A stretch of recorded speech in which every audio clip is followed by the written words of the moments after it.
माधव कुंज बिहारी।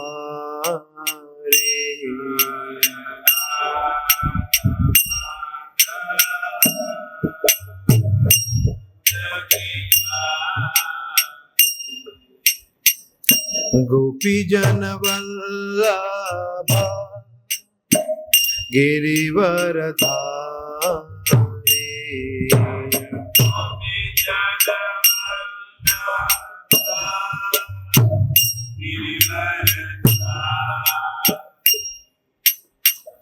गोपी जन वल्लभ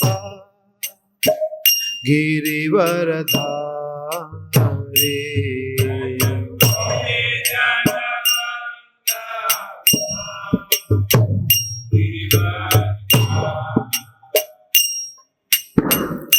यशोदनंदन व्रज जनरंजना।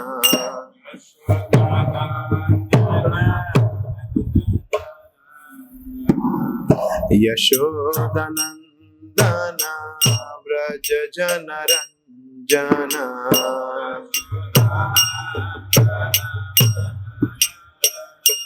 यमुना तीरा वनचारी।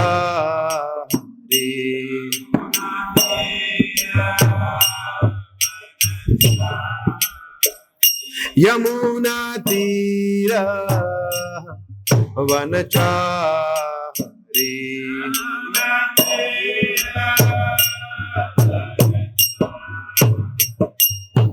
जयो राधा माधव कुंज बिहारी।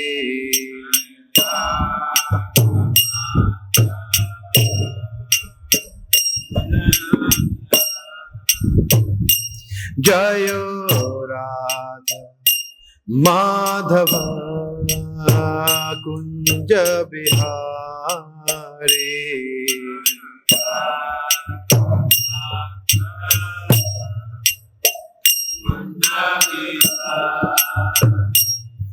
जय श्री कृष्ण चैतन्य प्रभु नित्यानंद। श्री अद्वैत गदाधर श्रीवासादि गौर भक्तवृंद।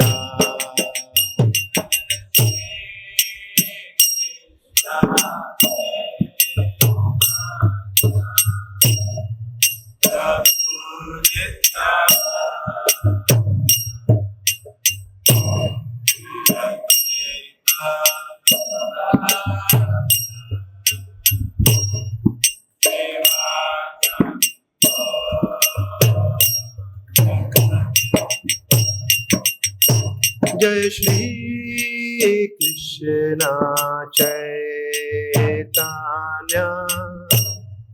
प्रभु नित्यानंद। श्री अद्वैत गदाधर श्रीवासादि गौर भक्तवृंद।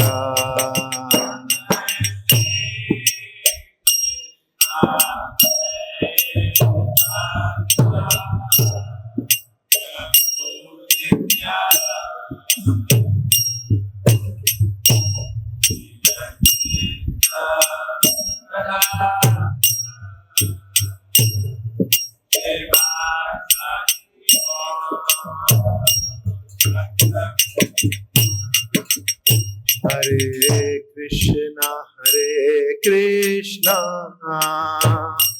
Krishna Krishna Hare Hare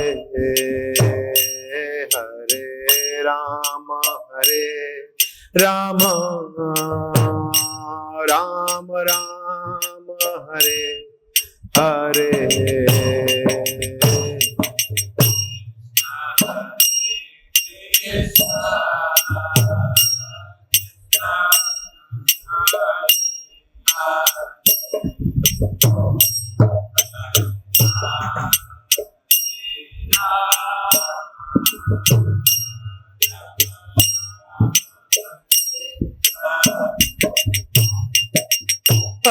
Krishna Krishna Krishna Hare Hare Hare Rama Rama Rama Hare Hare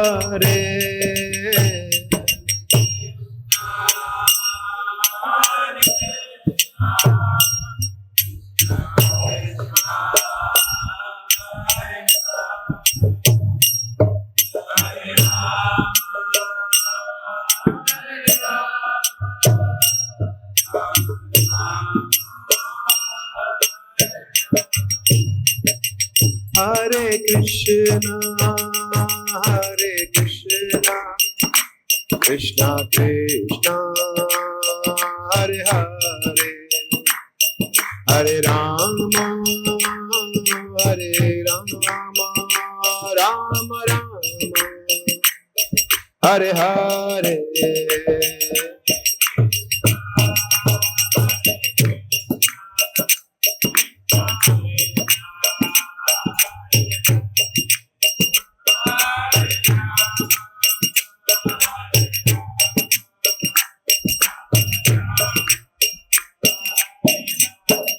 Jayo Gauranika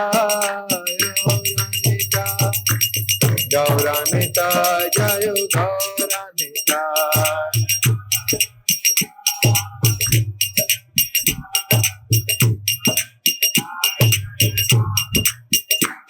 Jayo Jayo Prabhupada Prabhupada Prabhupada Jayo Jayo Prabhupada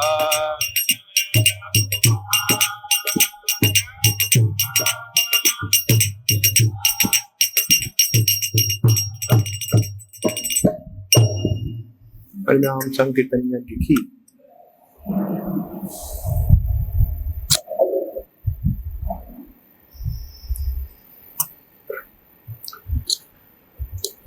ओम नमो भगवते वासुदेवाय ओम नमो भगवते वासुदेवाय ओम नमो भगवते वासुदेवाय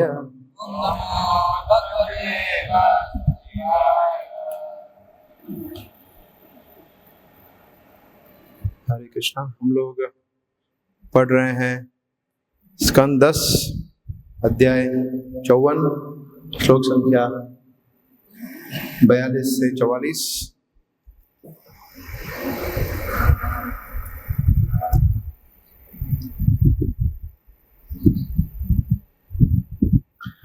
बयालीस और 43 मैं रिसाइट करूंगा और फिर 44 हम साथ में पढ़ेंगे। तवेयं विषमा बुद्धि सर्वभूतेषु दूरदां यन्मन्यसे सदा भद्रं सूरदां भद्रमज्ञवत्।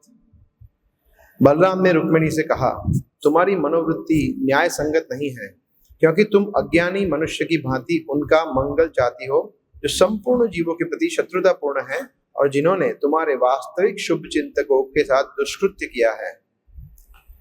श्लोक 43। आत्ममोहो नृणामेव कल्पते देवमायया सूरदद्दुरुदासीन इति देहात्ममानिनाम। श्री भगवान की माया मनुष्य को उनके वास्तविक स्वरूप को भुलवा देती है और इस तरह शरीर को आत्मा मानकर वे अन्य मनुष्यों को मित्र, शत्रु या तटस्थ मानते हैं। श्लोक 44 हम साथ में रिसाइट करेंगे। एक एव परो यात्मा सर्वेषाम् अपि देहिनां नानेव गृह्यते मूढैर् यथा ज्योतिर्यथा नभः।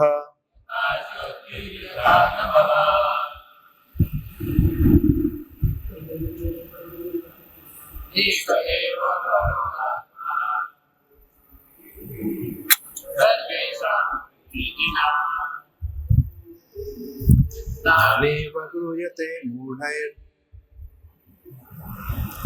यथा ज्योतिर्यथा नभः एक एव परो यात्मा एक एव परो यात्मा सर्वेषामपि देहिनां नानेव पूयते मूढे यथा ज्योतिर्यथा नभः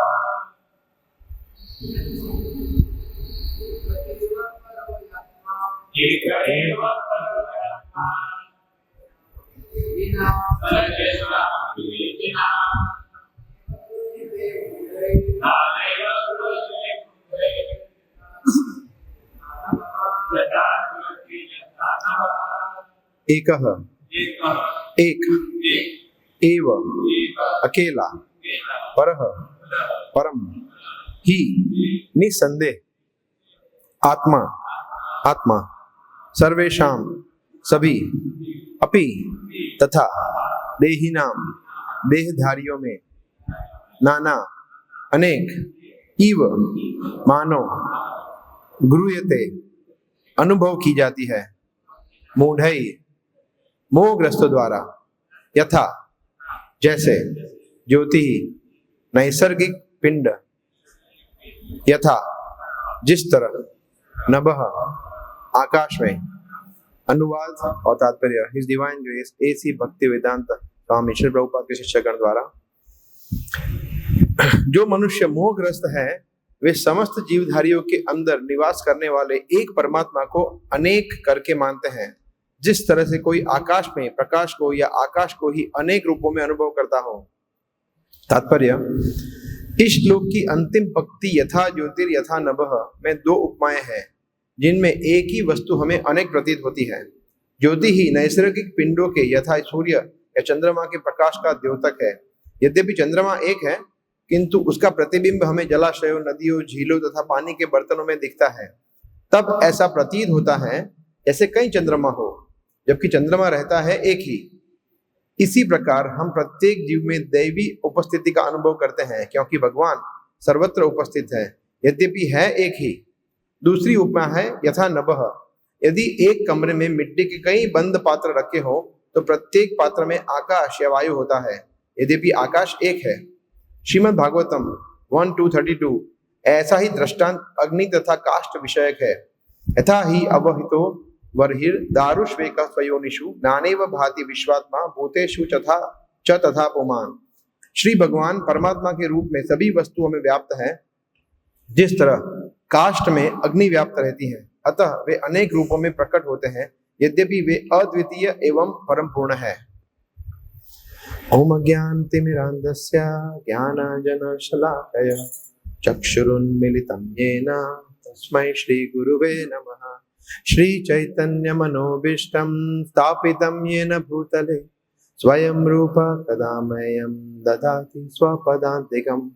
वन्देऽहं श्रीगुरो श्रीयुतपदकमलं श्रीगुरून् वैष्णवांश्च श्रीरूपं साग्रजातं सहगण रघुनाथान्वितं त्वं सजीवं साद्वैतं सावधूतं परिजनसहितं कृष्णचैतन्यदेवं श्रीराधा कृष्णपादान् सहगण ललिता श्रीविशाखान्वितांश्च। हे कृष्णा करुण सिंधु दीनबंधो जगत्पते गोपेश गोपिकाकांत राधाकांत नमोस्तुते। तप्त कांचन गौरांगी राधे वृंदावनेश्वरी वृषभानुसुते देवी प्रणमामि हरिप्रिये। वाञ्छाकल्पतरुभ्यश्च कृपा सिन्धुभ्य एव च पतितानां पावनेभ्यो वैष्णवेभ्यो नमो नमः। श्री कृष्ण चैतन्य प्रभु नित्यानंद श्री अद्वैत गदाधर श्रीवास आदि गौर भक्त वृंद। हरे कृष्णा हरे कृष्णा।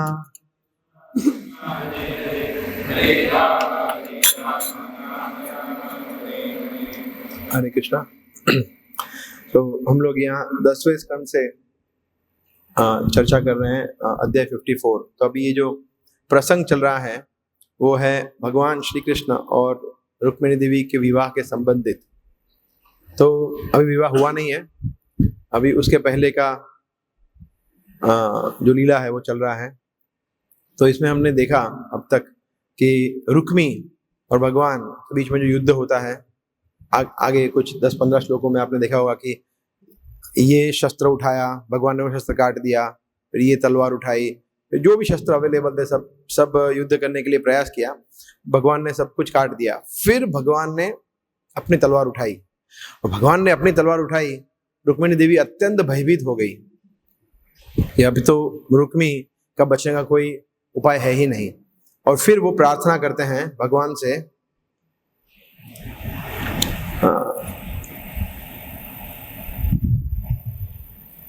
कुछ श्लोक पहले रुक्मिणी देवी 34 श्लोक में बता रहे हैं कि भगवान के पैर पकड़ लिए और भगवान ने दयावश उनको छोड़ दिया। और फिर उसके बाद बलराम जी जो है वो आते हैं और अभी कुछ कॉन्वर्सेशन कर रहे हैं। तो ये कॉन्वर्सेशन बलराम जी दोनों के साथ कर रहे हैं, कृष्ण के साथ भी और रुक्मिणी देवी के साथ भी। तो हम देखते हैं कि बलराम जी काफी स्मार्टली डिप्लोमेटिकली यहाँ पे डील कर रहे हैं, दोनों के साथ बातें कर रहे हैं और दोनों के साथ ऐसा बताने का प्रयास कर रहे हैं कि मैं आपकी टीम में हूँ दोनों को। सबसे पहले तो ये रुक्मिणी से कहा, उसके पहले भगवान को ऑलरेडी बता चुके हैं, पिछले कल आपने जो पढ़ा होगा वो श्लोक में, जिसमें देखा जाता है ऐसा कि भगवान को डांट रहे हैं, डांट भी सकते हैं, बड़े भाई है, थोड़ा हल्के से डांट रहे हैं कि ये अच्छा नहीं किया। क्योंकि तो रुक्मिणी देवी ने प्राण जीवन मांगा कि उनको प्राण दे दो रुक्मी को, तो भगवान ने छोड़ तो दिया परंतु छोड़ा भी नहीं, तो आधी मूछ आधा शेविंग कर दिया, इस तरह से तो बहुत तिरस्कृत कर दिया। तो ये कहा जाता है कि क्षत्रियों के लिए एक इस तरह से तिरस्कार होना वो मृत्यु से भी ज्यादा लज्जा का विषय है। तो भगवान ने ऐसा किया, तो रुक्मिणी देवी को भी बुरा नहीं लगे कि ठीक है प्राण नहीं लिए, और उसकी जो उसने जो उद्धता की थी उसका दंड भी दे दिया। तो भगवान ने एक साथ दोनों कार्य कर दिया, परंतु फिर भी बलराम जी यहाँ पे बता रहे हैं कृष्ण को ये सही नहीं किया। और अभी वो तो इस तरह से जब बलराम जी कृष्ण को बता रहे हैं तो रुक्मिणी देवी को लगा कि नहीं, बलराम जी मेरी टीम में है, मेरे जेठ जी है, तो मुझे सपोर्ट कर रहे हैं इस तरह से। परंतु फिर इसी श्लोक में वो रुक्मिणी देवी को भी बता रहे हैं, क्या बता रहे हैं? बलराम ने रुक्मिणी से कहा 42 श्लोक में, तुम्हारी मनोवृत्ति न्याय संगत नहीं है, तवे यम विषमा बुद्धि, कि जो आपकी बुद्धि है, आपका एटीट्यूड है वो ठीक नहीं है। क्यों? क्योंकि सर्वभूतेषु दूरदाम, क्योंकि ये जो है रुक्मी वो दूरद है, क्योंकि तुम अज्ञानी मनुष्य की भांति उनका मंगल चाहती हो जो संपूर्ण जीवों के प्रति शत्रुतापूर्ण है और जिन्होंने तुम्हारे वास्तविक शुभ चिंतकों के साथ दुष्कृत्य किया है। तो यहाँ पे बहुत ही विशेष शब्द है विषमा बुद्धि। विषमा हम देखते हैं, एक होता है सम, एक होता है विषम। सम मतलब फेवरेबल, विषम मतलब अनफेवरेबल। तो ये जो बुद्धि है पक्षपात पूर्ण, यहाँ पे एग्जैक्ट ट्रांसलेशन किया गया है बायस्ड, ऐसा। सो हालांकि रुक्मिणी देवी भगवान की शक्ति है, भगवान की एनर्जी है, तो ऐसा नहीं है कि उनकी बुद्धि है वो भ्रमित हो गई है, विषम बुद्धि है, पक्षपात पूर्ण है, ऐसा नहीं है, परंतु वो एक रोल प्ले कर रहे हैं, ऐसा हम सब समझते हैं। सो एक वो है, और दूसरा एक स्वाभाविक गुण होता है स्त्रियों में कि वो इमोशनल होते हैं कि जब भी उनके भाइयों पे, उनके परिवार पे कोई भी संकट आता है तो सबसे पहले वो क्षमा की याचना करती है, वो बहुत ही ज्यादा भावुक हो जाती है। परिवार छोड़ो, इवन शत्रु के लिए भी, है ना। हमारे पास उदाहरण है द्रौपदी का। द्रौपदी के पुत्रों को किसने मारा था? एक साथ जब सो रहे थे तब अश्वत्थामा ने। परंतु जब अश्वत्थामा के लिए मारने की बात हुई अर्जुन को, तो अर्जुन ने बताया तो द्रौपदी ने बोला कि नहीं, ये ब्राह्मण पुत्र है, आपके गुरु का पुत्र है, मतलब आपके गुरु के तुल्य ही है, उसको छोड़ दो, उसको मारो नहीं। सोचिए मतलब कितना बड़ा हृदय है द्रौपदी का। वो कौरव और अश्वत्थामा और वो कौरव सेना जिसके प्रति जिन्होंने इतने अपराध किए पांडवों के प्रति, और अपने सोचिए एक माता के लिए पुत्र कितना इंपॉर्टेंट होते हैं पुत्र, और वही पुत्रों को मार दिया निर्दयता से, छल करके, और उनके लिए वो बोले कि ठीक है उनको छोड़ दो। तो ये स्त्री का स्वभाव होता है जो क्षत्रियों में नहीं होता है ना। क्षत्रिय तो मार ही देते हैं। भीम तो बोल रहा था कि नहीं मार ही दो अश्वत्थामा को, मतलब जो भी है ब्राह्मण है जो भी है इतना बड़ा पाप किया तो उसको आदत आई, हम देखते हैं ना अग्रेसर आदत आई तो बोला उसको छोड़ नहीं सकते, ये शास्त्र के विरुद्ध है। तब सब शास्त्र न्याय संगत बातें याद आ जाती है। मगर द्रौपदी बोला नहीं नहीं, let us be very simple, ब्राह्मण है ब्रह्म हत्या कैसे कर सकते हैं ऐसा। सो यहाँ पे भी रुक्मिणी देवी ऑफ कोर्स एक लगाव है अपने भाई के प्रति, तो उसको नजर रखते हुए बता रहे हैं कि छोड़ दो। तो यहाँ बलराम जी उसकी निंदा कर रहे हैं कि ऐसा नहीं करना चाहिए। क्योंकि बुद्धि जब विषम हो जाती है तो यहां बताया गया दूरदाम, दो शब्द का प्रयोग हुआ है ना, दूरदाम और सूरत, दूरद और सूरत है ना। तो सूरत हमने गीता में भी हम देखते हैं, कृष्ण कहते हैं ना 5वें अध्याय में सूरदम सर्वभूतानाम। तो सूरत, तो सूरत शब्द है वो रद से आता है, रद मतलब हृदय, हार्ट टू हार्ट। तो हार्ट टू हार्ट जब रिलेशनशिप होता है तो कहते हैं सूरत। तो भगवान एकमात्र ही है जिनका हमारे साथ हार्ट टू हार्ट कनेक्शन होता है, वरना और ऑफ कोर्स भगवान से कनेक्टेड जो भी भक्त गण है गुरुजन है वो भी है, परंतु जो भगवान से कनेक्टेड नहीं है उनके साथ हार्ट टू हार्ट कनेक्शन नहीं आता है, चाहे वो और कलयुग में तो बिल्कुल नहीं है। हम देखते हैं कि भाई बहन, माता पिता या फिर पति पत्नी, कोई हार्ट टू हार्ट कनेक्शन है ही नहीं, सब अपने स्वार्थ से लगे हुए हैं। अपना स्वार्थ पूर्ण हुआ तो सूरत, नहीं तो दूरत ऐसा। सो कंप्लीटली सेल्फिश ना। तो यहाँ पे बता रहे हैं बलराम जी कि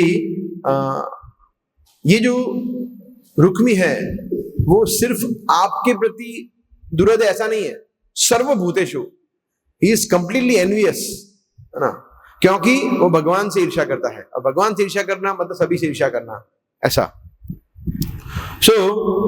ये स्वाभाविक है। तो ऐसे बहुत सारे रुक्मी देख लीजिए, शिशुपाल देख लीजिए, वो सब है ही। हम देखते हैं पहले के जमाने से ये चला आ रहा है, परिवार में ही सूरत दूरत दोनों होना। अब बताइए कोई एग्जाम्पल, परिवार में वेल विशर भी है और परिवार में शत्रु भी है। फेमस एग्जाम्पल रावण विभीषण किसके लिए थे? नहीं मतलब मैं ये बोल रहा हूं किसी एक व्यक्ति के लिए, कोई व्यक्ति सूरत भी है दूरत भी है ऐसा। प्रहलाद महाराज और हिरण्यकशिपु, और सूरत कौन थे?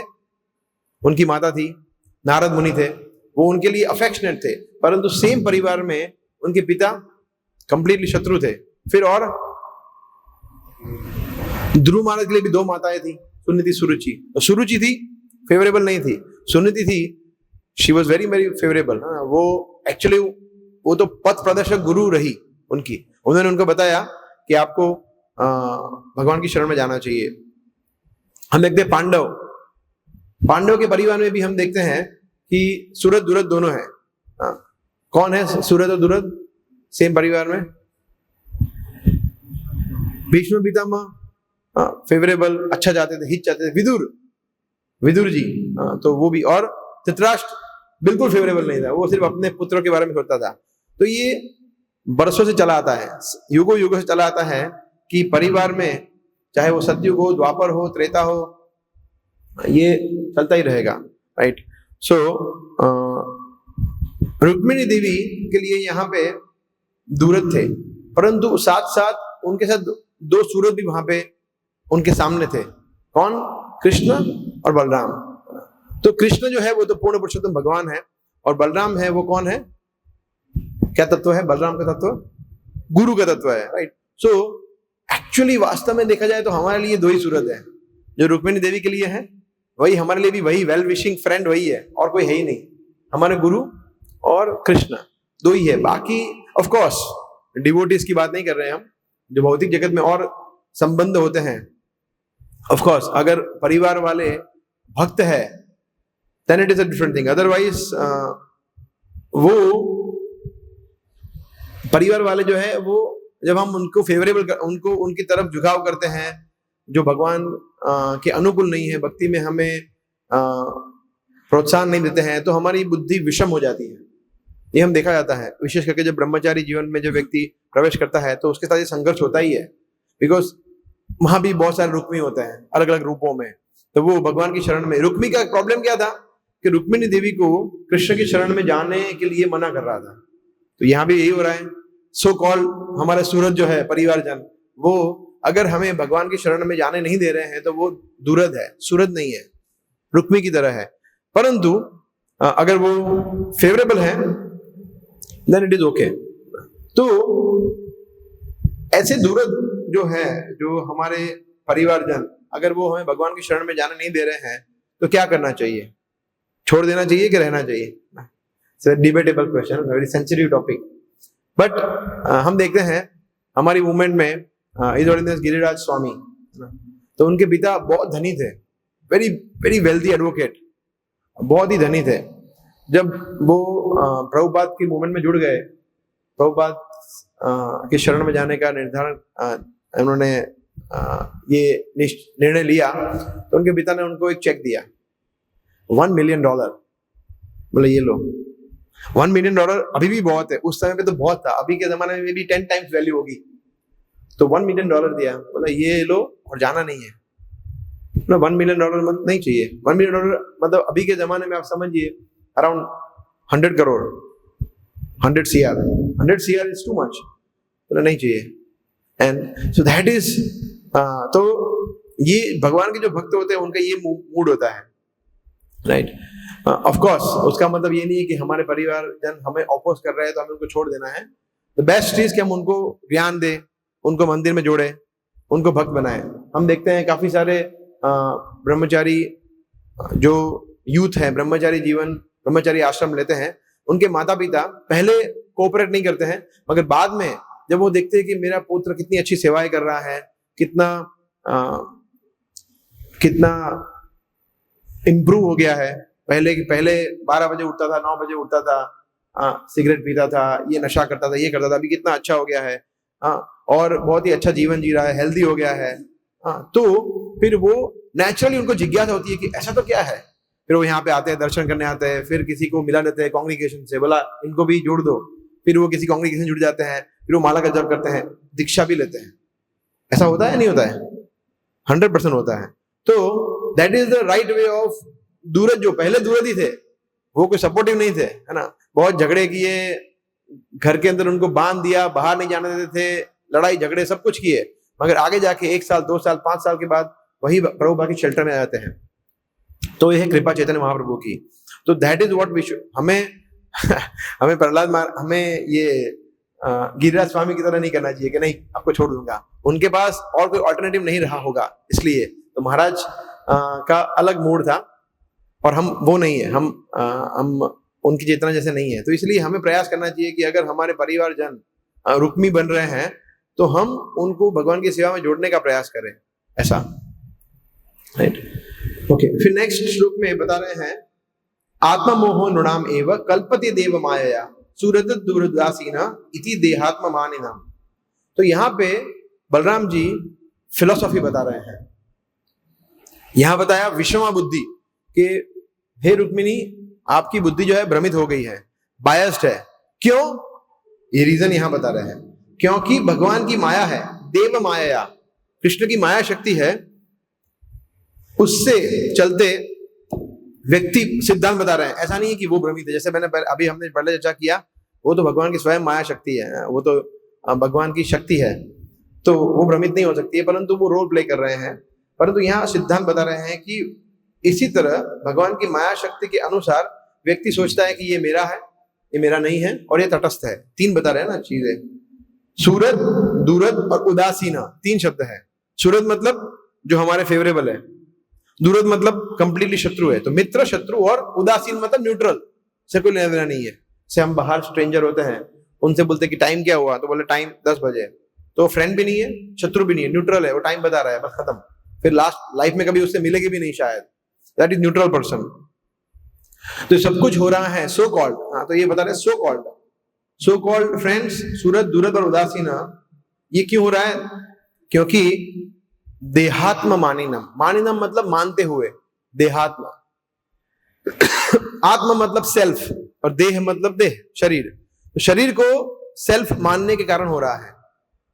तो ये शब्द हमारे शास्त्रों में अनेक बार प्रयोग हुआ है, देहात्म बुद्धि, या आत्मबुद्धि, तो ये अनेक बार प्रयोग हुआ है, राइट। व्हाट इज द श्लोक, यस्यात्म बुद्धि कुणपे त्रिधातु के स्वधि कलतादिषु भौम इज्जति यतीर्थ बुद्धि सलिले करहिचित जनेषु अभिज्ञेषु सएव गोखरा।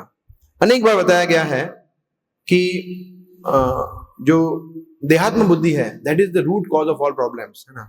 हमने अनेक बार सुना है, डे वन से हम ये सुनते आ रहे हैं, क्योंकि जैसे ही व्यक्ति शरीर से अपना रिलेशनशिप बना देता है फिर वो द्वंद्व में पड़ जाता है ना, ड्युअलिटी में गुड बैड, सुख दुख, सर्दी गर्मी, सब कुछ ड्यूअल हो जाता है। एक्चुअली यहाँ पे हम देखे, जब 4 कुमार वैकुंठ जगत में गए थे, वैकुंठ जगत में ड्युअलिटी होती है? नहीं होती है ना, वहां कुछ नहीं होता है, नो ड्युअलिटी, एब्सोल्यूट वर्ल्ड कहते हैं ना, एब्सोल्यूट वर्ल्ड। तो वहां पे कुमार ने, जो 4 कुमारों को जय विजय ने मना कर दिया, तो बोले ये क्या, यहाँ पे तो ड्युअलिटी होती ही नहीं है, द्वंद्व होता नहीं है, और आप लोग द्वंद्व में अभी भी हो, किसी को मना कर रहे हो, किसी को आने दे रहे हो भगवान के दर्शन के लिए। तो आप लोग एक काम करो, आपका वृत्ति द्वंद्व का ही है, ड्युअलिटी का ही है, तो आप लोग वहीं जाओ जहां से आप बिलोंग करते हो। तो उनको वहां भेज दिया ऐसे। तो शुरुआत वहां से होती है। इसी तरह से जब हम भगवान के धाम में ड्युअलिटी में आ जाते हैं, हम सोचते हैं कि भगवान क्यों एंजॉय करे, हम क्यों ना करें, ड्युअलिटी में आ जाते हैं, हमें भी एंजॉय करना है, तो फिर हमारा जन्म यही होता है। वो श्लोक क्या है, इच्छा द्वेष समुत्थेन द्वंद्व मोहेन भारत। और सर्जन कब होता है, जब व्यक्ति द्वंद्व में आता है। तो सर्जन होते ही ड्युअलिटी में आता है। वो छोटा सा बच्चा होता है, उसको कुछ पता नहीं होता है क्या अच्छा है क्या बुरा है, मगर माता पिता उसको ठोस के बताते हैं कि ये अच्छा है, this is good, this is bad, this is good, this is bad. तो शुरुआत से उसको ड्युअलिटी में अगर नहीं है तो भी उसको वो डालते हैं। उसका रीजन है यही आत्मबुद्धि। तो वो श्लोक जो है इसमें बताया गया है, गो खर, फेमस श्लोक है जो प्रभुपाद अनेक बार कोट करते थे। तो गो और खर मतलब गाय और गधा, खर एस। तो ये दो एग्जाम्पल क्यों दिए गए हैं? दो, क्योंकि ऑफ कोर्स दोनों पशु है, परंतु पशु तो और भी है। ये दोनों का क्यों बताया गया है? उसका रीजन है गाय ऑफ कोर्स गाय माता के समान है, पूजनीय है, वर्शिपेबल है, परंतु एक गुण जो गाय में है वो बहुत ही प्रोमिनेंट है, वो है आसक्ति अपने बच्चों के प्रति, बछड़ों के प्रति बहुत ज्यादा आसक्त है। उतना तो एक मनुष्य की एक माता जो मनुष्य है वो भी अपने बच्चे से आसक्त नहीं होगी जितना गाय आसक्त है। हम देखते हैं कि जब गाय को दोहा जाता है तो क्या करना पड़ता है? सबसे पहले बछड़े को सामने रखते हैं, है ना, ताकि दूध है वो सिक्रेट हो और वो दूध आए। इतना आसक्ति है ना। ऑफ कोर्स जब बछड़ा स्वतः दूध पी रहा है तो बात अलग है, मगर जब बछड़े को दूध नहीं पिए देना जाता है और दोहने जाते हैं तो बछड़ा वहां सामने चाहिए, तो उसको देख के उस मिल्क सिक्रेशन होता है। So that is so natural for cow. तो इतना ज्यादा आसक्ति है, इसलिए वो आसक्ति को दिखाने के लिए यहाँ बताया गया है, गाय का उदाहरण दिया गया है। और दूसरा उदाहरण है गधे का। तो वो तो गधा का तो हम सब जानते ही हैं, गधे, है ना। तो गधे क्या करते हैं? जनरली हम देखते हैं धोबी या जो भी इस तरह से होते हैं, वो बहुत सारा लोड कर देते हैं गधे पे। ईंटें लोड करते हैं, पत्थर लोड करते हैं, कपड़े लोड करते हैं, बोले चलो। फिर वो चलता है, फिर जहां पे डेस्टिनेशन है वहां पहुंचता है और अनलोड करते हैं, बोले जाओ अभी खाओ। फिर वो आजू बाजू देखता है और चरता है, और वो अपने जो मालिक है उसको धन्यवाद देता है कि देखो कितना अच्छा है, चिंटू भाई कितने अच्छे हैं, मुझे कितना अच्छा हरा हरा घास दिया है। वो चिंटू भाई ने नहीं दिया है, भगवान, वो घास सब जगह अवेलेबल है। प्रभुपाद ने एक बार कोट करते थे एग्जाम्पल कि वो घास है, सब जगह अवेलेबल है, परंतु मूर्खतावश वो गधा ऐसा सोचता है कि ये जो मेरा स्वामी है उसने मुझे ये व्यवस्था किया है कि मुझे उसकी कृपा से मिल रहा है। That is foolishness. तो ये दो उदाहरण इसलिए बताया गया है। पशु, देहात्म बुद्धि मतलब पशु मेंटालिटी, आसक्ति एंड फुलिशनेस, मोह दोनों देखते हैं। तो आसक्ति एंड मोह। तो आसक्ति, गाय की तरह व्यक्ति इतना आसक्त हो जाता है अपने परिवार से, my wife, my husband, my parents, मेरा घर, मेरा गाड़ी, मेरा बंगलो, मेरा बैंक बैलेंस, मेरी जॉब, मेरा संपत्ति, सब कुछ। और गधे की तरह व्यक्ति फिर सोचता है कि देखो मैं इतना अच्छा जॉब कर रहा हूँ, इतना अच्छा बिजनेस चल रहा है, इतना अच्छा बुद्धि है मेरे अंदर, मेरे पिता मुझे हेल्प कर रहे हैं, मेरी वाइफ इतनी स्मार्ट है, इसलिए मैं सरवाइव कर रहा हूँ, वरना तो कहाँ मैं कुछ कर पाता। तो कुछ भी हो रहा है भगवान की कृपा से हो रहा है, वो समझ नहीं पा रहा है। That is core bodily consciousness. तो यहाँ पे बता रहे हैं बलराम जी कि ये देव माया है, भगवान की माया शक्ति के संगत व्यक्ति देहात्म मानिनम, इसलिए उस तरह से वो समझ रहा है। एक और श्लोक है दैट अतो गृह क्षेत्र सुताप्त वित्त जनस्य मोहो अयम अहम ममेति पुंसा स्त्रिया मिथुनी भावमेतम तयोर मिथो हृदय ग्रंथि माहु। सो हम देखते हैं कि बताया गया है कि गृह क्षेत्र सुत आप्त वित्ते, 5 चीजों के बारे में बताया गया है। इतना आसक्त हो जाता है व्यक्ति कि बोल रहा है सब कुछ मेरा है मेरा है मेरा है।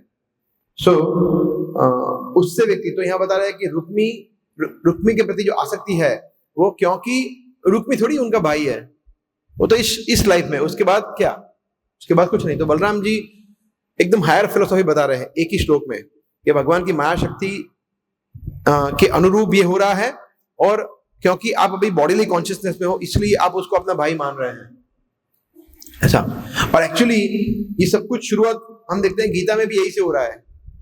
गीता का शुरुआत ही वहीं से है। जो यहाँ पे अफेक्शन है, प्रेम है, आसक्ति है अपने परिवार जनों के प्रति या रुक्मी के प्रति, रुक्मिणी देवी की, अर्जुन का भी सेम डिट्टो ऐसा ही था कि मेरे भाई, मेरे मामा, मेरे चाचा, मेरे ये, मेरे वो। सो ये समझना है हमें कि एकमात्र एक ही संबंध है जो इटर्नल रहता है आत्मा का, किसके साथ? भगवान के साथ, परमात्मा के साथ। परंतु अगर किसी व्यक्ति ने प्रामाणिक गुरु का शरण ग्रहण किया है तो दो हो जाते हैं, भगवान और गुरु दोनों। श्री गौर निताय की जय, श्री राधा गोविंद देव की जय, श्री ताम्रफल हनुमान की जय। जब व्यक्ति ने गुरु की शरण ग्रहण की है उसके लिए फिर दो हो जाते हैं ना। तो गुरु के साथ भी उसका संबंध जन्मे जन्मे प्रभु से ही है ना, बर्थ आफ्टर बर्थ गुरु वही है। सो यहाँ पे एक और चीज है कि यहाँ बता रहे हैं आत्ममोह नृणाम एव का मतलब क्या बताए? एकमात्र, और कोई रीजन नहीं है कि रुक्मी जो है वो आपके लिए ये कर रहा था, उन्होंने ये किया था, आप लोग साथ में खेले थे, वो सब कुछ नहीं है। एक ही रीजन क्या है कि भगवान की माया शक्ति इतनी प्रबल है कि व्यक्ति अपने आप को शरीर समझ लेता है। That is the only reason why you are so attached with your brother. हालांकि वो दुरद है, पहले ही बता दिया है कि वो सबसे बड़ा दुष्ट है, बिकॉज सर्वभूतेषु दुरदाम, तो इसलिए आपकी बुद्धि विषम हो गई है, ऐसा। ठीक है, और लास्ट श्लोक देखते हैं। एक एव परो यात्मा सर्वेषाम अपि देहिनाम नानेव गृह्यते मूढ़ैर यथा ज्योतिर यथा नभः।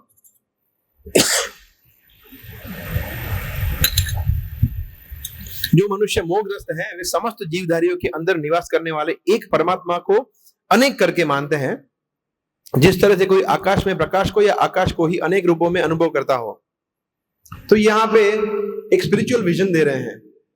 तो बलराम जी देखिए 3 श्लोकों में बहुत सिस्टमेटिकली बता रहे हैं। सबसे पहले बता दिया योर कंडीशन कि आपकी स्थिति ये है, फिर बता रहे हैं आपकी स्थिति क्यों ऐसी है, ये रीजन है, और क्या होना चाहिए आइडियली, ये होना चाहिए, ये बता रहे हैं। तीनों चीज बता रहे हैं।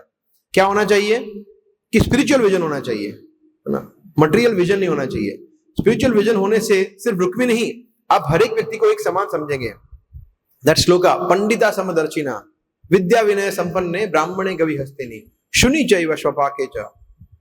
तो जो वास्तव में ज्ञानवान व्यक्ति है, वास्तव में पंडित है, वो कोई भी हो, कुत्ता, गधा, बिल्ली, देवता, सबको एक समान दिखता है, बिकॉज सबके अंदर परमात्मा स्वरूप में भगवान तो एक ही है, वो समझता है ना। एंड अनदर श्लोका इन ब्रह्म संहिता प्रेमांजन चरित भक्ति विलोचनेना संतः सदैव हृदयेषु विलोकयन्ति यम श्याम सुंदरम अचिंत गुण स्वरूपम गोविंदमादि पुरुषाम तमहम भजामि। कि प्रेम अंजन मतलब काजल, प्रेम रूपी काजल लगाए। जनरली देखते हैं ना कि लोग काजल लगाते हैं, छोटे बच्चे को लगाते हैं, माताएं लगाती हैं, तो काजल लगाते हैं, तो भक्त लोग भी लगाते हैं, प्रभुपाद लगाते हैं, मगर वो काजल ऐसा मटेरियल काजल नहीं होता है, वो भगवान के प्रेम रूपी अंजन होता है। और इसीलिए उनकी जो लोचन है वो भक्ति हो जाता है, भक्ति विलोचनेन। और इसीलिए संता सदैव हृदयेषु विलोकयन्ति, इसलिए भगवान जो श्याम सुंदर है वो हमेशा भक्त के हृदय में रहते हैं। तो ये ब्रह्मा जी कहते हैं कि एक भक्त का विजन ये होता है, और ये भगवान ने भी अनेक बार बताया है।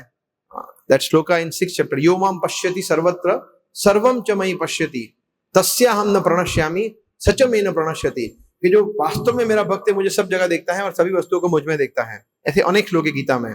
सो यहाँ पे बता रहे हैं कि वी नीड स्पिरिचुअल विजन।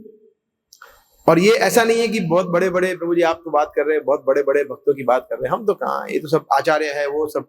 मगर हमें भी अगर व्यक्ति प्रैक्टिस करता है उस चीज को देखने की, तो व्यक्ति फिर द्वंद्व से ऊपर उठ सकता है कि ये मेरा शत्रु है, ये डिवोटी है मेरा फ्रेंड है, ये डिवोटी दूसरे ग्रुप का है, ये डिवोटी है वो अच्छी सेवा करता है, ये डिवोटी वो अच्छी सेवा नहीं करता है। तो ये सब चीजों से हम ऊपर उठेंगे जब हम वास्तव में स्पिरिचुअल विजन, जब बलराम जी यहाँ बता रहे हैं एक एव परो आत्मा, कि एक ही है, सभी के अंदर आत्मा एक ही है, राइट। सो इसको दो उदाहरण से बताया गया है, ज्योति और नभ। ज्योति का मतलब बताया गया है, ज्योति मतलब सूर्य चंद्र उनकी बात कर रहे हैं, और नभ मतलब आकाश। तो यहाँ पे आप देखें तो जो तात्पर्य है उसमें बहुत सुंदर तरीके से एक्सप्लेन किया है उदाहरण से। और ये उदाहरण मायावादी भी अनेक बार कोट करते हैं ना, घटाकाश महाकाश। घटाकाश मतलब आप एक घड़ा ले लो, घड़े में चंद्र देखो या सूर्य देखो या आकाश देखो, कोई भी देखो, तो उसकी अनेक प्रतिमाएं दिखेगी। 100 घड़े ले लो, 100 घड़ों में आपको 100 सूर्य दिखेंगे। सूर्य क्या 100 है? सूर्य तो एक ही है। तो यहाँ जो बताया गया है वो फिलोसॉफी इस तरह से समझा रहे हैं बलराम जी के, हो सकता है कि हमें 100 सूर्य या 100 चंद्र प्रतीत हो, परंतु वो है तो एक ही। उसी तरह से आकाश भी अनेक प्रतीत हो, आकाश मतलब स्पेस इन जनरल, स्पेस। तो यहाँ में भी स्पेस है, यहाँ पे भी हमारे रूम में भी स्पेस है, मगर वो स्पेस कोई अलग नहीं है, जो ओरिजिनल स्पेस है उसी का एक पार्ट है, that is also part of it. But मायावादी जो है उसको मिस इंटरप्रेट करते हैं। प्रभुपाद अपने लेक्चर्स में बताए हैं कभी कभी काफी बार कि माया ये घटाकाश महाकाश, घटाकाश मतलब एक घड़े के अंदर रहा हुआ आकाश, और महाकाश मतलब ग्रेटर स्पेस। तो मायावादी बताते हैं कि देखो अहम ब्रह्मास्मि, मैं भी ब्रह्म हूं और परब्रह्म भी ब्रह्म है, और हम भी वो परब्रह्म बन सकते हैं। कैसे? तो देखिए घड़ा है, उसके अंदर आकाश है, वो घड़े को तोड़ दो, तोड़ दिया तो क्या हो गया? वो आकाश उसमें मिल गया। हाँ, तो इस तरह से। और लोग होते हैं कि क्या बात है, वाह क्या लॉजिक है, एकदम बकवास लॉजिक है, क्योंकि यहाँ पे परब्रह्म का कोई उल्लेख ही नहीं है। हमारे श्वेताश्वेतर उपनिषद में बताया गया है 2 पक्षी है, एक पक्षी 2 वृक्ष में बैठे हैं, एक पक्षी जो है वो फल खा रहा है और एक पक्षी वो देख रहा है। तो यहाँ पे अहम ब्रह्मास्मि का जो कंसेप्ट बता रहे हैं मायावादी कि ब्रह्म में लीन हो जाएगा, तो दूसरा है कहाँ? उसको कुछ बताया नहीं, पर ब्रह्म के बारे में कोई है नहीं, वो बोले वो निर्गुण निराकार है, तो दैट इज फुलिशनेस। तो इस तरह से घड़े को तोड़ने से, निर्वाण करने से व्यक्ति वापिस ब्रह्म नहीं बन जाता है। हालांकि आया ब्रह्म से है, परंतु इंडिविजुअलिटी हमेशा मेंटेन करता है। गीता में भी अनेक जगह कृष्ण ने बताया है कि ऐसा कभी टाइम नहीं है जब तुम रहे ना हो, या ये सैनिक रहे ना हो, या मैं रहा ना हो। वो हमेशा है, पहले भी थे और हमेशा के लिए रहेंगे। तो उसका मतलब है कि इंडिविजुअलिटी, अगर व्यक्ति मुक्त हो जाता है तो भी इंडिविजुअलिटी बनी रहती है। इसलिए इसको मिस इंटरप्रेट नहीं करना चाहिए मायावादी फिलोसॉफी से, घटाकाश महाकाश इस तरह से। सो यहाँ पे हम देखते हैं ओवरऑल कि बलराम जी बहुत ही स्मार्टली दोनों साइड ले रहे हैं। पहले रुक्मिणी देवी का साइड लिया, कृष्ण को थोड़ा सा डांट के, कृष्ण ये सही नहीं किया, मतलब इस तरह से अपमानित कर दिया रुक्मिणी को, इससे तो बेटर है कि उसको मार देते। क्षत्रिय के लिए तो वीर गति को प्राप्त करना बेटर है, ये तो मृत्यु से भी लज्जा का विषय है ज्यादा, ऐसा नहीं करना चाहिए।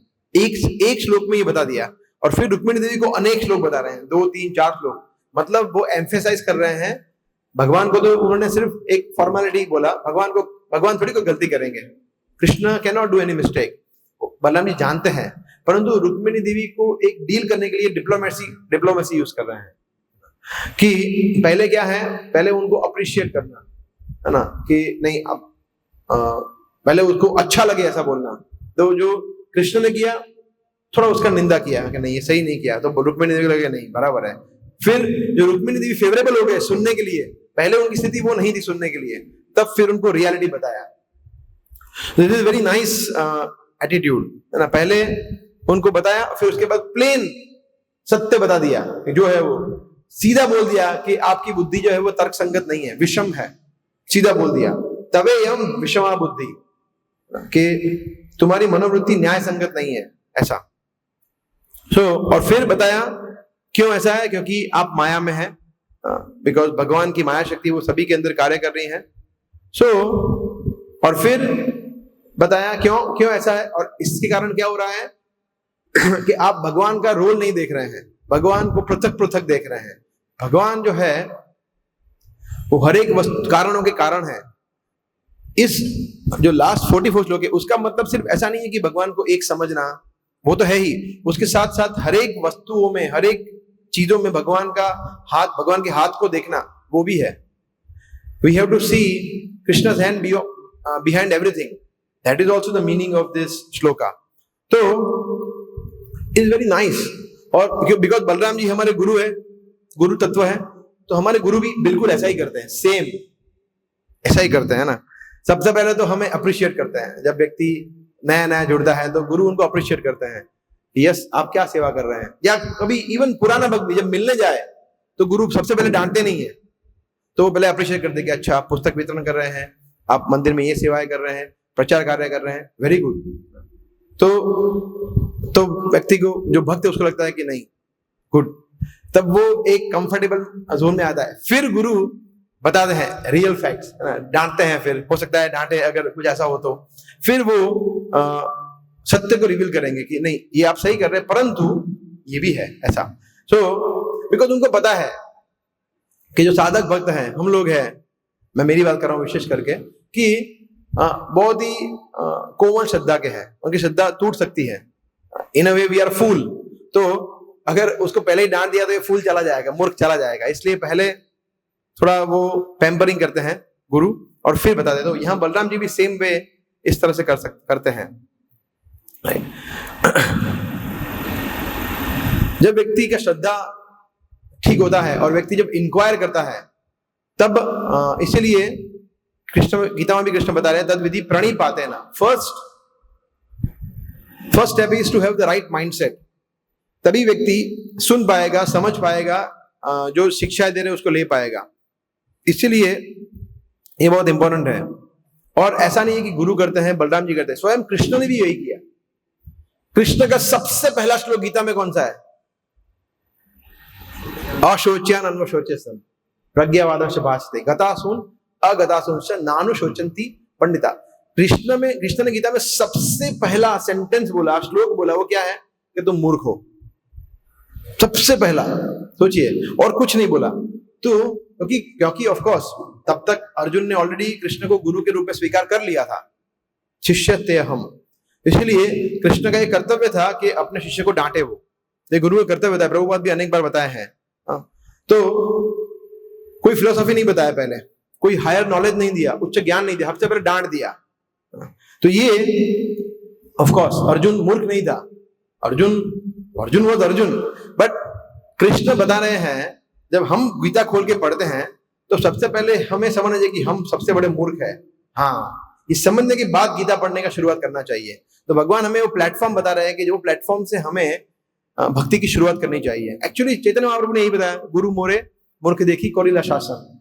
भगवान स्वयं बता रहे हैं कि मैं मूर्ख हूं, हालांकि भगवान थोड़ी मूर्ख है, तो भगवान है, मगर भगवान बता रहे हैं इस तरह से कि मेरे जो गुरु है उन्होंने मुझे मूर्ख समझा, इसलिए उन्होंने मुझे थोड़ा डांटा और बोला कि तुम ये सब नहीं कर पाओगे, वेदांत तुम ये माला का जप करो और कीर्तन करो, नाचो और सबको यही बांटो। तो मैं तो यही करूंगा ऐसा। तो इसलिए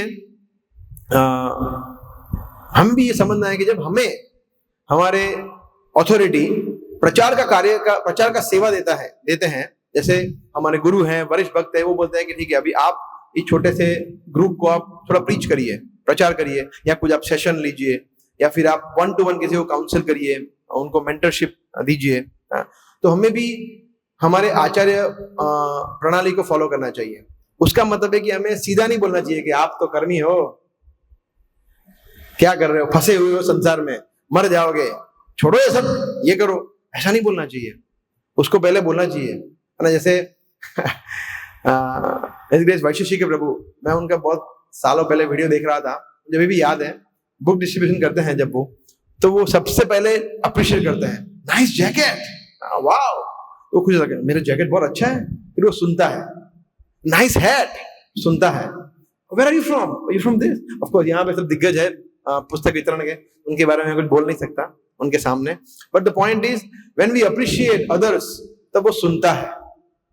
जब हम किसी को पुस्तक वितरण करें, प्रचार करें, तो हमें थोड़ा उसको अप्रिशिएट करना चाहिए। ऑफ कोर्स डिपेंडिंग ऑन कितना समय है, ट्रैफिक सिग्नल पे हम ये सब नहीं कर सकते हैं, और तो समय नहीं होता हमारे पास, 2-3-1 मिनट होता है। सो अगर हमारे पास समय है और या हम उसको हमें गाइड करने का सेवा मिला है, सबसे पहले हमें उसको अप्रिशिएट करना चाहिए कि जो भी कर रहा है, वो जॉब कर रहा है, स्टूडेंट है, कि छोटी मोटी जो सेवाएं कर रहा है, उसको अप्रिशिएट करना चाहिए। यहाँ पे बलराम जी रुक्मिणी देवी का साइड ले रहे हैं पहले, भगवान ने भी इस तरह से किया। और फिर जब वो कन्विंस हो जाता है तो हमें पोलाइटली बताना चाहिए, ऐसा नहीं बोलना चाहिए, देखो कन्विंस हो गया, अभी तो मैं बोलूं विषम बुद्धि, तेरी बुद्धि विषम है। फिर हम बलराम जी नहीं है, हम प्रभुपाद, जैसे प्रभुपाद सब बोलते रास्कल, अगर हम रास्कल बोले तो बोले you are rascal, I am not rascal, get lost, चला जाएगा वो। सो प्रभुपाद ने अनेक बार अपने शिष्यों को बोला है कि देखो एक बूढ़ा व्यक्ति सब कुछ बोल सकता है, आप नहीं बोल सकते, you have to be very careful. तो हम जब किसी का डील कर रहे हो तो हमें बहुत केयरफुल रहना पड़े, क्योंकि लोगों का जो श्रद्धा है वो बहुत कोमल है, अभी वो पके हुए नहीं है इतने, हम भी पके हुए नहीं है, तो वो कहां से पके हुए हैं। तो इसलिए ये जो सेक्शन है उसमें से हम ये सीखते हैं कि जब व्यक्ति थोड़ा बहुत सुनने के लिए रेडी हो जाता है, शरणागत होता है, फिर हम उसको बहुत ही अच्छी तरह से उसको डेकोरेट करते हुए हम थोड़ा थोड़ा फिलॉसफी बता सकते हैं, थोड़ा उसके फ्लॉस बता सकते हैं, but in a very positive way, कि आप ये कर रहे हो सही है, परंतु जैसे किसी को बोला है कि आप सही नहीं कर रहे हो, यू आर रॉन्ग, तो यू आर रॉन्ग ये भी बता सकते हैं। दूसरा कि प्रभु जी may be you are not right, दोनों सेम ही है, आप गलत हो, ये बोलना भी, ये बोलना है एक, और प्रभु जी आप कर रहे हैं परंतु ये शायद सही नहीं है, इसको ऐसे कर सकते हैं, तो दोनों चीज में फर्क है, राइट। तो कभी कभी व्यक्ति होता है कि मैं ब्लंट हूं, मुंह पे बोल देता हूं, भक्त एकदम फ्रैंक होता है, नहीं नहीं नहीं नहीं, भक्त को जरूरी नहीं है कि फ्रैंक होना है, उसको थोड़ा डिप्लोमेटिक रहना जरूरी है, बिकॉज वो जो डील कर रहे हैं जिनके साथ, उनका मनस्थिति, उनका मनोदशा ऐसा नहीं है, वो इतना फ्रैंकली हमें ले नहीं पाएंगे, उसको लगेगा कि ये व्यक्ति बहुत रूड है, राइट। सो और जब फिर वो व्यक्ति धीरे धीरे धीरे फेवरेबल हो जाता है, तब फिर हम उसको प्रभुपाद का संदेश दे सकते हैं, शास्त्र का संदेश दे सकते हैं, माला करने के लिए बोल सकते हैं। तो ये जो भागवतम का सेक्शन है उसमें से 3 श्लोकों में से कितने सारे अच्छे पॉइंट्स हम सीख सकते हैं कि फर्स्टली बलराम जी ने देखा कि दोनों पार्टी, जो कृष्ण और रुक्मिणी देवी, दोनों के प्रति उन्होंने समानता दिखाई। पहले रुक्मिणी देवी को उन्होंने बताया कि देखो कृष्ण ने गलत तो किया है, तो आपकी बात तो सही है, ऐसा नहीं करना चाहिए आपके भाई के साथ, उसको इस तरह से अपमानित नहीं करना चाहिए। फिर रुक्मिणी देवी थोड़े फेवरेबल हो गए, फिर उनको बोला कि नहीं, बट आप भी गलती हो, आपके बुद्धि भी ठीक नहीं है, आप इस तरह सोच रहे हो, ये गलत है, क्योंकि आप अभी भी अपने आप को शरीर मान रही हो और स्पिरिचुअल विजन नहीं है। तो इस तरह से उन्होंने रुक्मिणी देवी को पहले तैयार किया ताकि वो सुन पाए, और फिर उनको और भी अभी श्लोकों में बताएंगे, उनको बताया। इसके बाद के श्लोकों में बता रहे हैं वो कि फिलोसफी बता रहे हैं कि प्रकृति के गुण कैसे होते हैं, भौतिक तत्व, इंद्रिया। सो वेरी नाइस फिलोसफी वो बता रहे हैं उसके बाद। ठीक है, सो विल स्टॉप। बहुत सारे वरिष्ठ भक्त हैं यहाँ पे, सो मेरे से कुछ भूल हुई तो मुझे क्षमा करना, और आप कुछ ऐड करना चाहें तो कर सकते हैं, कुछ टिप्पणी, एनीथिंग, कमेंट।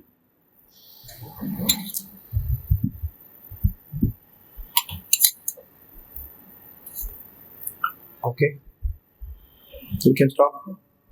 Thank you. हरे कृष्णा। ग्रंथ श्रीमद् भागवतम की जय, श्री प्रभुपाद की जय।